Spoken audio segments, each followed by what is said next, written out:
ضلع سانگڑ سے آپ کو اپڈیٹ دیں گے۔ غلام قادر بھیو کی رپورٹ کے مطابق سانگڑ میں اسسٹنٹ کمشنر سانگڑ شفیق آریسر کا بیورو اینڈ سپلائی کے ہمراہ منافع خوروں اور ماہ رمضان آرڈیننس کی خلاف ورزی کرنے والوں کے خلاف کارروائیاں، دکان سیل، جرمانے عائد کیے۔ تفصیلات کے مطابق اسسٹنٹ کمشنر سانگڑ شفیق آریسر نے عملے کے ہمراہ سانگڑ شہر میں دکانوں پر چھاپے، نان کسٹم سگریٹ کی فروخت کرنے والے دکاندار پر 1 لاکھ روپے جرمانہ، نان کسٹم سگریٹ کو سیل کر کے دکان کو بھی سیل کیا گیا۔ انہوں نے کہا کہ ماہ رمضان المبارک میں رمضان آرڈیننس کی خلاف ورزی کرنے والوں کے خلاف کارروائیاں جاری رکھی جائیں گی۔ ہمیں بہت شکایات موصول ہوئی ہیں۔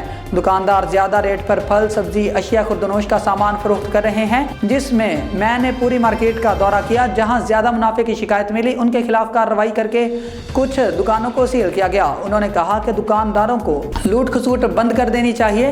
جہاں جہاں ہمیں شکایت موصول ہوگی، ان کے خلاف کارروائی کی جائے گی۔ جو ہے ان کو امپلیمنٹ کروانے کے لیے ہمیں کافی شکایت یا موصول ہوئی تھی۔ ایک یہ ہے کہ اوور پرائسنگ کر رہے ہیں اور مہنگے داموں پہ یہ پھل، سبزی اور کریانے کے جتنے بھی آئٹم ہیں یہ سیل کر رہے تھے۔ تو میں نے پوری مارکیٹ جو آج وزٹ کی ہے اور جہاں جہاں پہ یہ وائلیشنس ملے تو میں نے وہاں پہ فائن کیا ہے اور کوئی دکانیں میں نے سیل کی ہیں۔ ابھی یہ لاسٹ یہ میرے بیک گراؤنڈ میں آپ دیکھ رہے ہوں گے کہ یہ دکان ہے، یہاں پہ نان کسٹم جو ہے وہ سگریٹ ملے تھے ہمیں، کافی بڑی مقدار میں ملے، تو ان پہ ہم نے 1 لاکھ تک جرمانہ کیا ہے اور ان کو ابھی میں سیل کر رہا ہوں، سیل کر چکا ہوں اور مزید جو کارروائی ہوگی وہ ان کے خلاف کریں گے۔